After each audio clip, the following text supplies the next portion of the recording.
2 घंटे बाद विपिन उदास चेहरे के साथ डेस्टिनी हॉल के अस्थायी कार्यालय से बाहर चला गया। वह वाइस हॉल मास्टर द्वारिका वास्तव में बहुत अमीर नहीं था। विभिन्न संपार्श्विक, विभिन्न अंगूठे के निशान और अंत में उसने केवल 500 डेस्टिनी डिस्क उधार दिए। सचमुच दुखद। हालांकि सारी परेशानियों के बाद 2500 डेस्टिनी डिस्क, हालांकि बहुत ज्यादा नहीं थी लेकिन बहुत कम भी नहीं थी। यह उनकी साधना को सफल बनाने के लिए पर्याप्त तो थी। कार्यालय से बाहर निकलते समय जैसे ही उसने प्रस्थान करने के बारे में सोचा, उसने देखा कि जालंधर एक हैरान अभिव्यक्ति के साथ देख रही थी। वाइस हॉल मास्टर द्वारिका, आप डेस्टिनी डिस्क के लिए बहुत बेताब लग रहे हैं। क्या आप किसी परेशानी में पड़ गए हैं? मैं कुछ मुसीबत में पड़ गया हूं। जालंधर, क्या आप मुझे कुछ डेस्टिनी डिस्क उधार दे सकते हैं? विपिन ने अपनी भौहें सिकोड़ ली। जालंधर, आखिर हुआ क्या? अगर आपको डेस्टिनी हॉल से मदद की जरूरत है तो मैं इसकी व्यवस्था कर सकती हूं। मुझे हॉल मास्टर की मदद की बहुत जरूरत है। अगर मास्टर जालंधर को ज्यादा परेशानी न हो तो कृपया सभी तक यह बात पहुंचाने में मेरी मदद करें। मेरे लिए कुछ डेस्टिनी डिस्क उधार ले। मैं एक IOU लिख सकता हूं।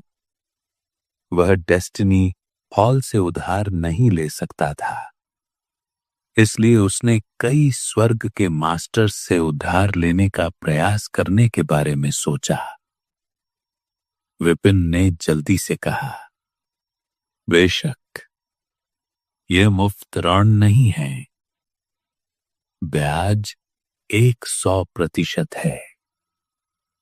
इसका मतलब है अगर तुम मुझे अभी 1000 उधार दोगे तो मैं तुम्हें शैडो ऑफ जिल खुलने से पहले 2000 वापस कर दूंगा। क्या आप शैडो ऑफ जिल खुलने से पहले इसे वापस चुका देंगे? जालंधर ने आश्चर्य से कहा, अब 1 दिन से भी कम समय बचा है। क्या आप निश्चित हैं कि आप इसे वापस चुका सकते हैं, और वह भी 2 गुने ब्याज के साथ? बेशक।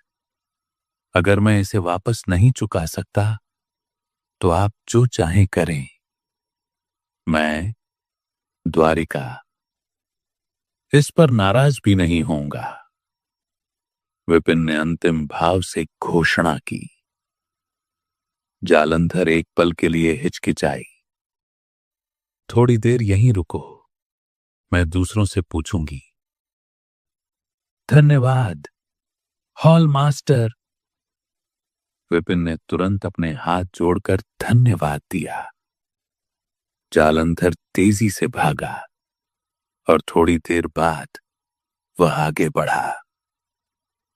मैंने अभी हॉल में मौजूद सभी मास्टर्स से इस मामले पर बात की है और कई लोग इस मुश्किल समय में आपकी मदद करने के लिए उदारता से उधार देने को तैयार हैं।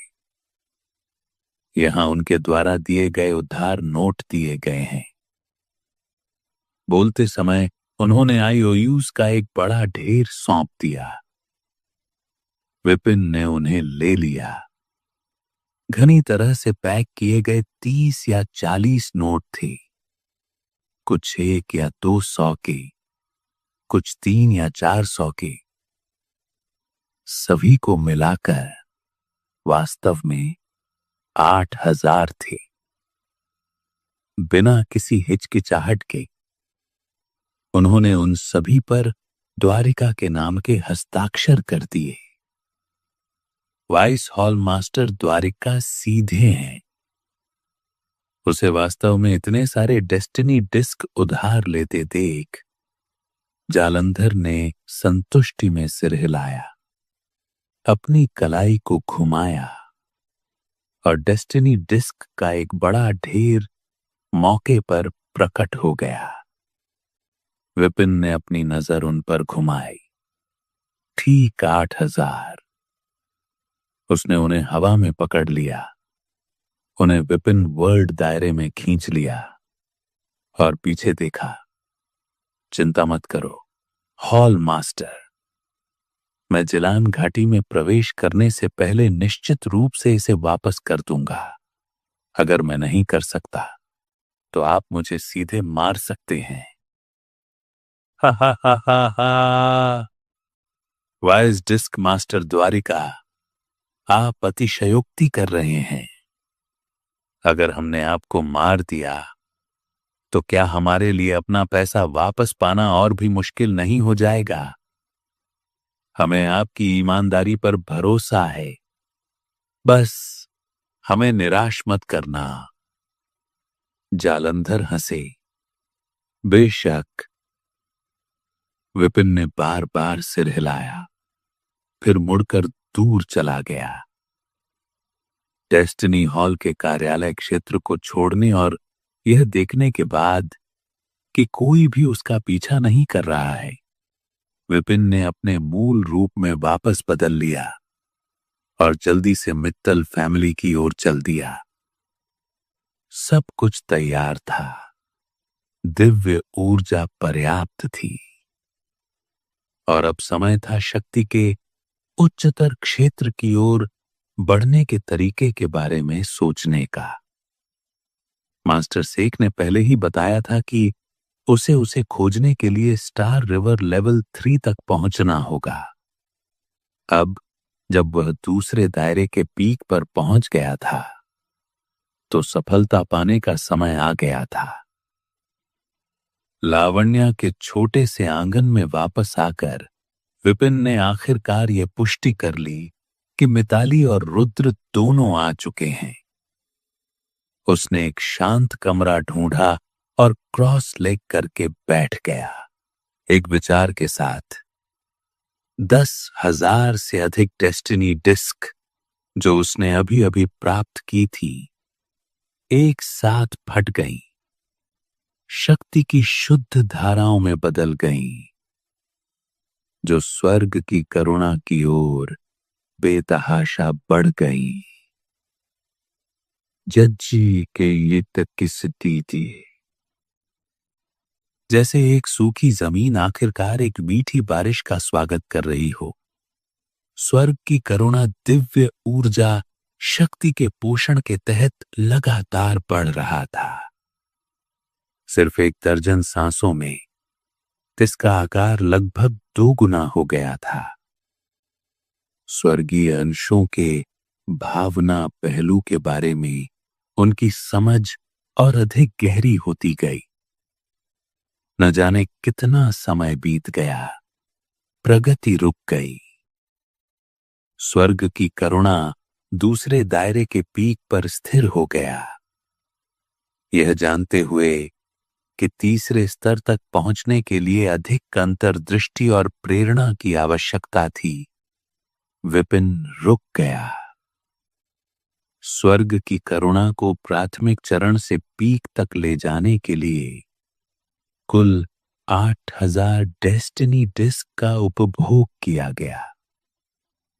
दोनों ही स्वर्गीय टुकड़े थे, लेकिन जिस भावना पहलू को उसने समझा वह किस स्तर पर था, चाहे वह अघोर चाकू हो या फॉक्स चार्म। जब इसकी तुलना की जाती है तो अंतर बहुत अधिक था। यहां तक कि सबसे शक्तिशाली टाइडल वेव मोमेंटम भी इसके मुकाबले में बहुत दूर थी। सौभाग्य से द्वारिका के नाम पर एक बड़ा ऋण उधार लेने की आड़ में, अन्यथा अभ्यास के लिए पर्याप्त पैसा नहीं होता। स्वर्गीय टुकड़ों के उन्नत होने के साथ लेवल में आगे बढ़ना बहुत आसान हो गया। 2 घंटे बाद विपिन सफलतापूर्वक स्टार रिवर लेवल 3 पीक पर पहुंच गया। स्टार रिवर लेवल 4 अघोर चाकू के साथ संयोजित करके यदि उसे स्टार रिवर लेवल 5 के एल्डर द्वारिका का पुनः सामना करना पड़े तो वह कई एल्डर्स की सहायता के बिना भी उसे आसानी से हरा सकता है। अपना अभ्यास पूरा करने के बाद विपिन कमरे से बाहर निकला और लावण्या से मिला। इस समय तक लड़की ने कुछ प्रगति कर ली थी, जो अभी भी बहुत पीछे थी। कुछ सोचने के बाद विपिन ने फॉक्स चार्म डेस्टिनी का इस्तेमाल करके 10,000 फॉक्स वेल को सक्रिय किया और उसे उसमें फेंक दिया। ऊधम का सामना करने के अनुभव के बाद वह समझ गया कि केवल स्वर्गीय अधिदेश डोमेन की विरासत को स्वीकार करके ही कोई व्यक्ति तेजी से सफलता प्राप्त कर सकता है। क्या वह डोमेन की स्वीकृति प्राप्त कर सकती है और विरासत को सफलतापूर्वक स्वीकार कर सकती है? यह उसके अपने भाग्य पर निर्भर था। सब कुछ तैयार था और अब बस चुपचाप इंतजार करना बाकी था। 2 घंटे बाद लालावण्या 10,000 फॉक्स कुएं से बाहर निकली। वह अस्त व्यस्त दिख रही थी, लेकिन उसकी आभा चमकदार थी। विपिन की मदद से उसने अपने शरीर के भीतर कल्याण लोक को सफलतापूर्वक अपनाया। हालांकि उसका फॉक्स चार्म डेस्टिनी 4थे स्तर तक नहीं पहुंच पाया, लेकिन यह 3रे दायरे के पीक तक भी पहुंच गया था। इतना ही नहीं, बल्कि उसकी साधना भी विपिन की तरह स्टार रिवर लेवल 3 पीक तक पहुंच गई थी। मित्तल फैमिली की युवा पीढ़ी के बीच उसे सर्वोच्च माना जाता था। सब लोग, समय लगभग सही है। अभी चलते हुए हम ठीक उसी समय पहुंचेंगे जब शैडो ऑफ जिल खुलेगी। उसकी सफलता देखकर मित्तल फैमिली के स्वामी काफी संतुष्ट हुए और उन्होंने कबीले के लोगों को फिर से बुलाया। पंखों की गर्जना भरी आवाज के साथ 1 दर्जन से अधिक एरियल ओरिजिन बीस्ट्स आकाश में उड़े और सीधे शैडो ऑफ जिल की दिशा में बढ़ गए। इस बार प्रिया वशिष्ठ की तरह मित्तल फैमिली ने भी 20 बुजुर्गों और अनगिनत मजबूत ससुराल वालों को भेजा। कुल मिलाकर 50 से ज्यादा लोग थे। स्टार रिवर लेवल के 50 विशेषज्ञ, छोर लेवल और यहां तक कि 5 लेवल और उससे अधिक, यहां तक कि जॉय शहर में भी यह निश्चित रूप से एक शक्तिशाली कबीला माना जाएगा। इसमें कोई आश्चर्य नहीं कि अजात शत्रु उत्सुकता से दौड़कर आया। मित्तल फैमिली वास्तव में कमजोर नहीं था। मित्तल फैमिली के हवाई मूल जानवरों पर सवार होकर विपिन और अन्य लोग शैडो ऑफ जिल की ओर तेजी से बढ़े। इस बीच बयान शहर के एक छोटे से प्रांगण में द्वारिका भी सावधानी से उभरे। 1 दिन से ज्यादा अभ्यास के बाद उसकी चोटें पूरी तरह से ठीक हो गई थी।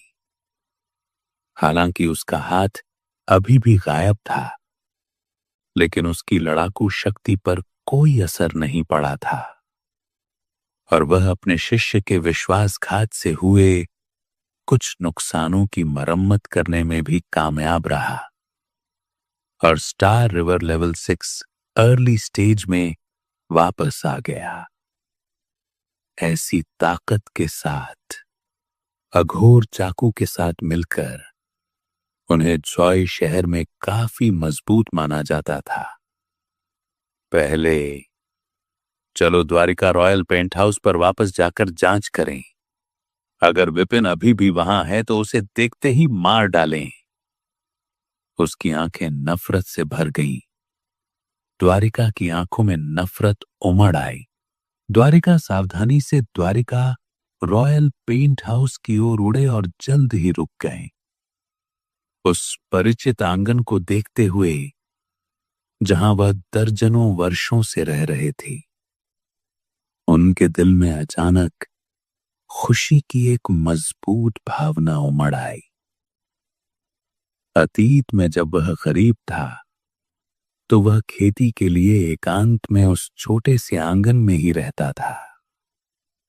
कुछ पैसे कमाने के बाद उसने आसपास के सभी घर खरीद लिए और समय के साथ इसे अपने वर्तमान आकार तक बढ़ा दिया।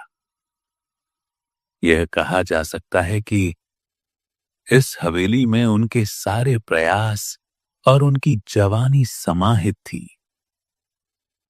विपिन, मुझे उम्मीद है कि तुम अभी भी वहां हो। मैंने एक अच्छा बहाना सोचा है जो मेरी पहचान को बेहतर ढंग से साबित कर सकता है।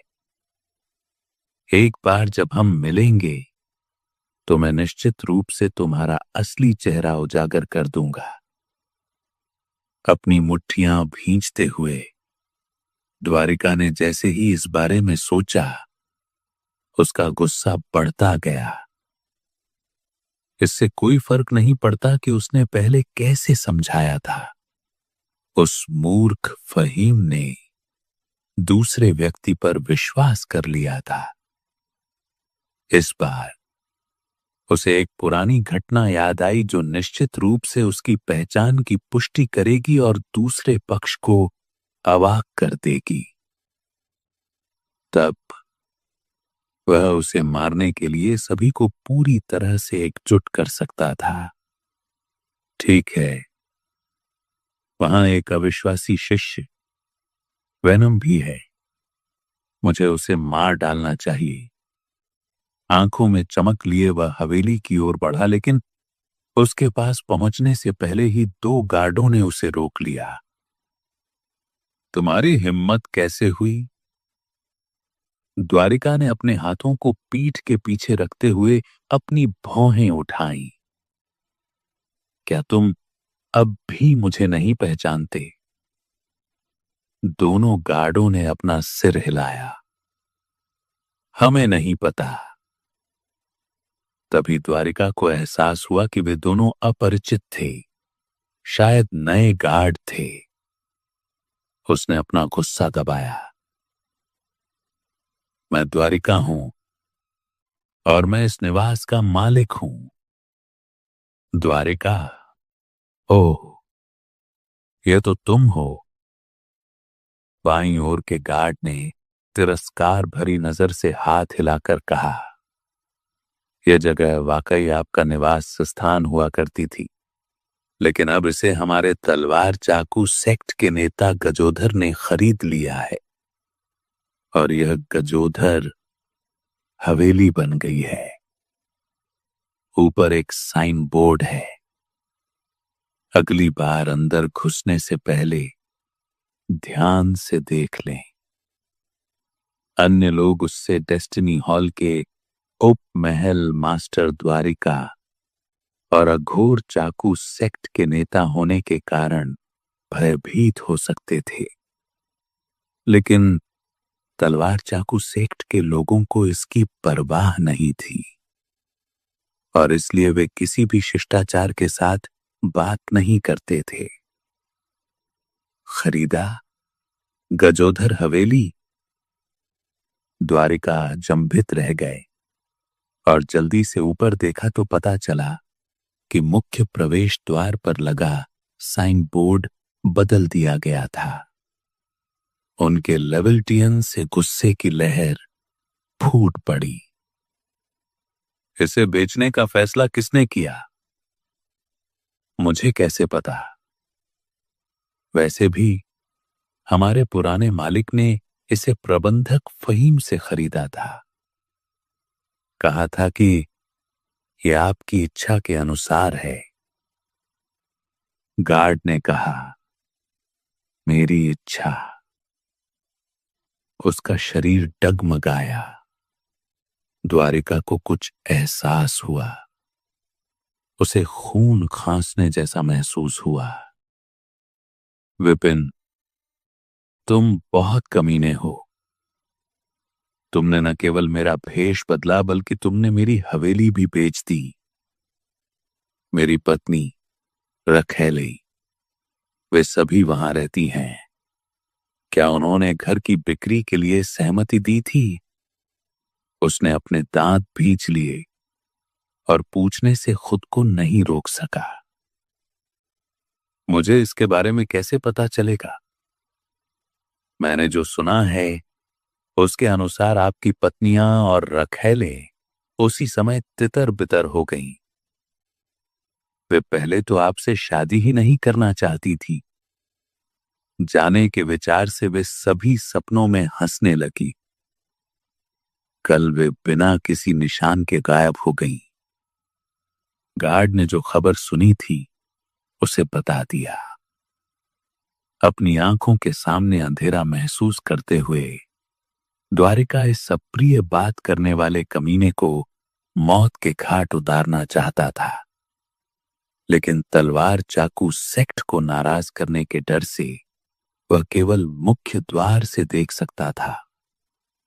कई अधीनस्थों को आते जाते देख सकता था, जिनमें से किसी को भी उसने नहीं पहचाना। दूसरे पक्ष ने न केवल अपना द्वारिका रॉयल पेंट हाउस बेच दिया था, बल्कि उसने सभी अधीनस्थों को बर्खास्त कर दिया था और उनके स्थान पर नए लोगों को नियुक्त कर दिया था। एक हवेली सिर्फ एक हवेली है। जब तक मैं उसे मार देता हूं, तब तक जो कुछ भी मैंने खोया है वह सब वापस मिल सकता है। यह जानते हुए कि ऐसे अधीनस्थ के साथ बहस करने से केवल अपमान ही होगा, द्वारिका ने और कुछ नहीं कहा और डेस्टिनी हॉल के अस्थायी कार्यालय की ओर मुड़ गए। अभी के लिए इसे छोड़ दें।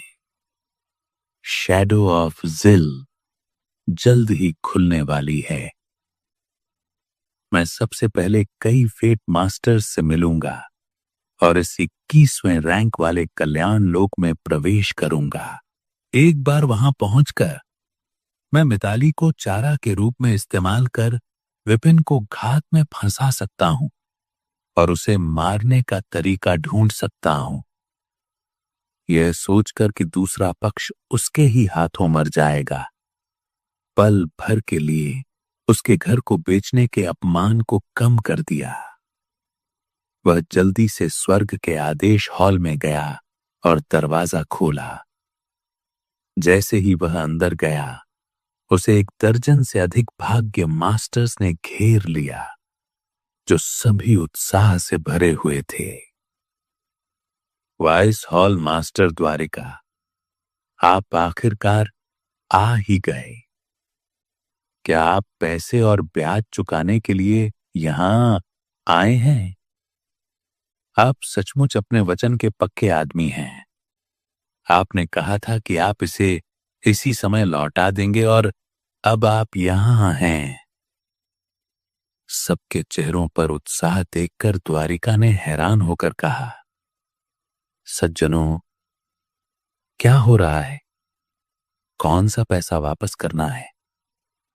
क्या मास्टर द्वारिका, क्या अब आप अपने कर्ज से मुक्करने की योजना बना रहे हैं? जालंधर के यहां एक धर्मी गवाह के रूप में मौजूद होने पर क्या वह अपने वादे से मुकरने की हिम्मत करेगा? क्या मजाक है। उसका यह रवैया देखकर सभी के चेहरों पर उत्साह का भाव उतर गया। मुझे अभी तक समझ नहीं आया कि क्या हो रहा है। क्या कोई मुझे विस्तार से समझा सकता है? सभी के चेहरे पर शत्रुतापूर्ण भाव देखकर द्वारिका ने दिखावा करने की हिम्मत नहीं की और जल्दी से पूछा। तभी मास्टर जालंधर वहां आए। एक दिन पहले तुमने कहा था कि तुम्हें पैसों की तत्काल आवश्यकता है। सभी से 8,000 डेस्टिनी डिस्क उधार ली और शपथ ली कि तुम शैडो ऑफ जिल के खुलने से पहले दोगुना चुका दोगे। तुम उस समय बहुत अड़े हुए थे और मैंने केवल इसी वजह से तुम्हारा समर्थन किया था। क्या तुम अब इसे अस्वीकार करने जा रहे हो? 8,000 डेस्टिनी डिस्क। मैं द्वारिका का शरीर डगमगा गया और उसे लगभग खून की उल्टी आ गई। निवास में एक स्वीट खोना कोई बड़ी बात नहीं थी। कुछ 100 मिलियन मूल मुद्रा इसे वापस खरीद सकती थी, लेकिन 8,000 डेस्टिनी डिस्क, यह 100 बिलियन मूल मुद्रा के करीब है। वाइस मास्टर के रूप में इतने सालों के बाद भी उसने इतना पैसा नहीं देखा था और उसे दुगना पैसा भी चुकाना था। क्या इसका उद्देश्य उसे वहीं पर मार डालना था? यह आपके द्वारा हस्ताक्षरित अर्ण नोट है और उस समय रिकॉर्ड क्रिस्टल पर दर्ज की गई छवियां हैं। यदि आप इसे स्वीकार नहीं करेंगे तो इस बूढ़े आदमी को असभ्य होने के लिए दोष न दे। उसे कब्जग्रस्त भाव के साथ मासूमियत का दिखावा करते देख जालंधर युंजिंग का चेहरा नाराजगी से भर गया। पैसे उधार लेते समय तो उसने पूते जैसा व्यवहार किया, लेकिन अब उसे कुछ भी पता नहीं था और वह क्या दिखावा कर रहा था। द्वारिका ने जल्दी से कर्ज के नोटों का ढेर खोला। उसकी पलकें जोर से फड़क रही थी। उन पर लिखी लिखावट हूबहू उसकी खुद की लिखावट जैसी थी। ऐसा लग रहा था कि धोखेबाज ने न केवल उसकी शक्ल की नकल की थी, बल्कि उसकी लिखावट भी हूबहू उसकी नकल की थी। उसने रिकॉर्ड क्रिस्टल को सक्रिय किया और अंदर का दृश्य उसकी आंखों के सामने उभर आया, जिसमें खुद पैसे उधार लेने की पूरी प्रक्रिया दिखाई दे रही थी। यह मैं नहीं था, यह विपिन था। वह अब और नहीं रोक सका। उसके दांत भीग गए। चुप रहो। क्या तुम्हें लगता है कि हम नहीं पहचान सकते कि यह विपिन है या नहीं? मास्टर जालंधर वास्तव में क्रोधित थे। वह एक सम्मानित हॉल मास्टर ने उसके लिए जमानत दी थी और इतनी सारी मूल मुद्रा उधार ली थी, केवल इस आदमी को पलटकर उसे अस्वीकार करने के लिए। यह पूरी तरह से बेशर्मी थी। हॉल मास्टर, चलो अब उसके निवास, जागीर और अघोर चाकू सेक्ट को जब्त कर लेते हैं। अगर वह वास्तव में पैसे नहीं चुकाएगा तो नीलामी के लिए आगे बढ़ें। भाग्य के एक मास्टर ने चिल्लाकर कहा। उन्होंने पैसे उधार देने की हिम्मत इसलिए की क्योंकि मास्टर जालंधर ने इसकी गारंटी दी थी, और दूसरा, इस द्वारिका को बहुत अमीर समझा जाता था। ऐसा लगता था कि उसे अपने कर्जों को चुकाना पसंद नहीं था, लेकिन अब ऐसा लग रहा था कि उसका वास्तव में उन्हें स्वीकार करने का कोई इरादा नहीं था।